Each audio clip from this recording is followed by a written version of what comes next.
You are not everyone's cup of tea.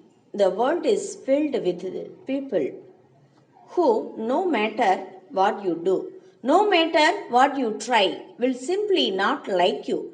But the world is also filled with those who will love you fiercely.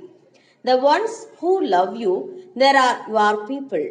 Don't waste your finite time and heart trying to convenience that people who are you, people that you have a value.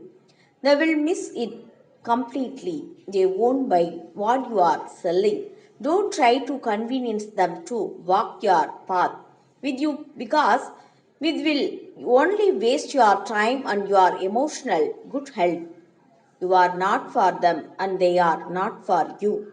You are not their cup of tea and they are not yours. Politely wave them along and you move away as well. Seek to share your path with those who recognize and appreciate your gifts, who you are.